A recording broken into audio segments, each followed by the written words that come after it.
नमस्कार दोस्तों and welcome back to my channel जहां आपको मिलता है सिर्फ और सिर्फ एंटरटेनमेंट। और आज मैं लाया हूँ वेंजेंस ऑफ मून नाइट का फर्स्ट इशू। तो यार वीडियो पे नए हो तो वीडियो को लाइक कर देना और चैनल को सब्सक्राइब कर देना। और साथ ही मेरे चैनल पर ज्वाइन बटन स्टार्ट हो गया है तो आप वहां से भी ज्वाइन कर सकते हो। और उसी के साथ अब आप मुझसे व्हाट्सएप पर भी जुड़ सकते हो जिसका लिंक मैं आपको डिस्क्रिप्शन में दे दूंगा। तो यार ये सीरीज हमारे मून नाइट की सीरीज के बाद शुरू होती है। तो अगर आपने वो सीरीज देखी नहीं है तो मैं आपको हाईली रिकमेंड करता हूँ कि आप वो सीरीज पहले देख लो। तो गाइस बिना किसी देरी के लेट्स बिगिन।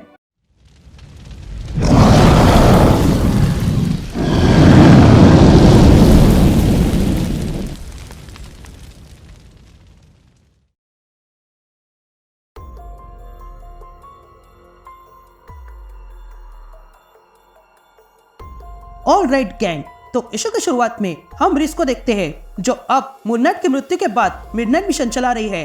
तभी रिस डॉक्टर स्टर्मन के पास आती है।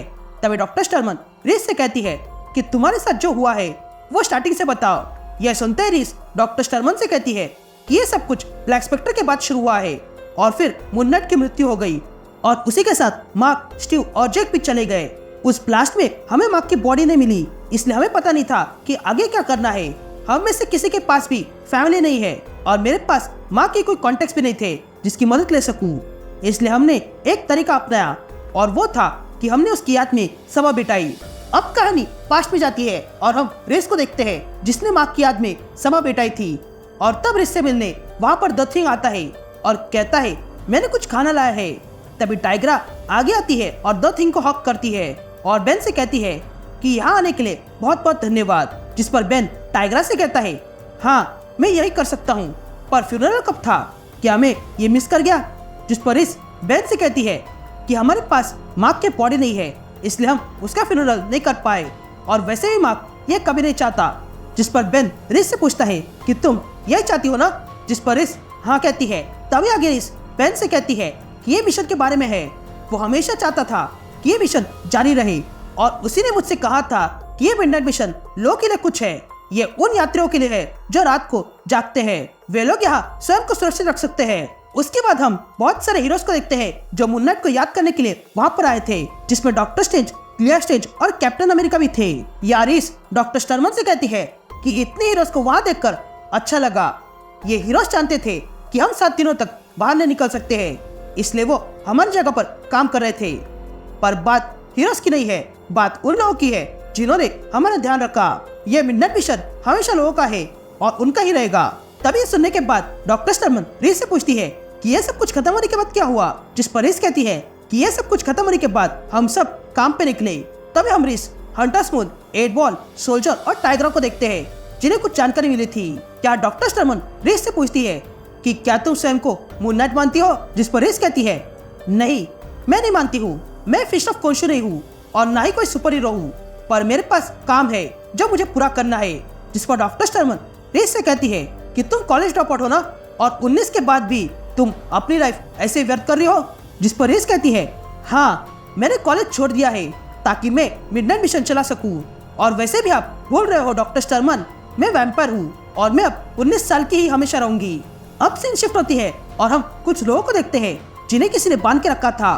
तभी उनसे कोई कहता है ध्यान से चलो, इन डंजन डायमेंशन से निकलने के लिए कीमत चुकानी पड़ती है। तभी हमें वो 2 लोग दिखाई देते हैं जिन्होंने इन लोगों को पकड़ के रखा था। इनमें से एक का नाम स्कल्क है और दूसरे का नाम स्माइल है। तभी स्माइल स्कल्क से कहता है कि हम समय से पीछे हैं। जिस पर स्कल्क स्माइल से कहता है हाँ मैं जानता हूँ, इसलिए हमें जल्दी करना होगा।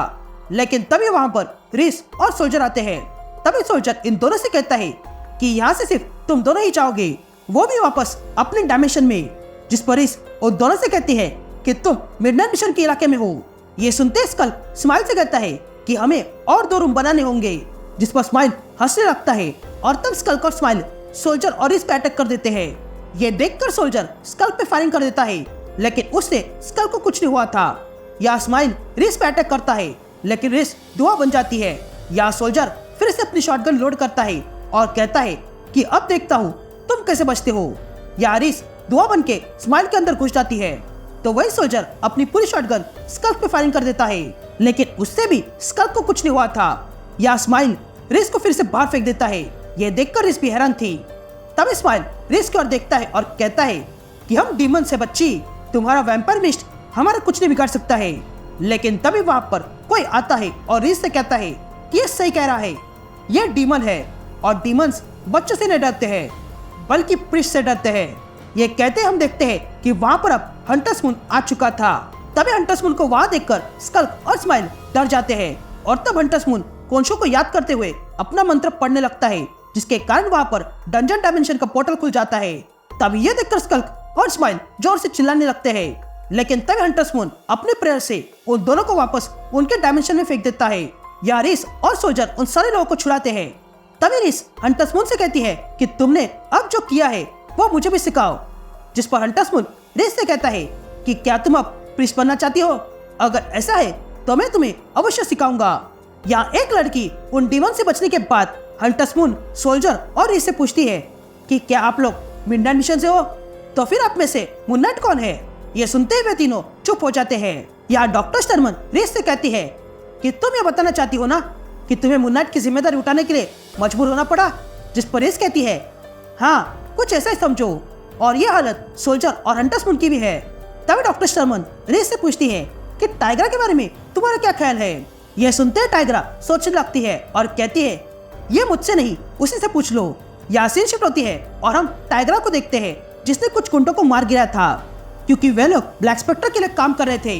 तभी टाइगरा वहाँ पर एक आदमी से कहती है मैं जानती हूँ कि तुम ब्लैक स्पेक्टर के साथ काम करते हो, तो बताओ मुझे ब्लैक स्पेक्टर कहाँ पे है?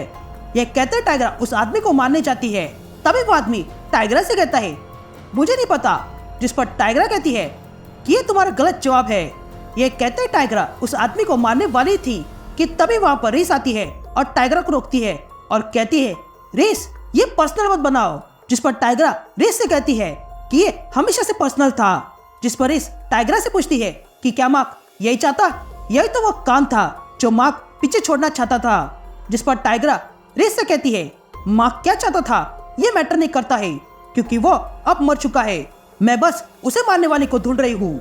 या डॉक्टर स्टर्मन रीस से कहती है कि क्या टाइगरा गलत है?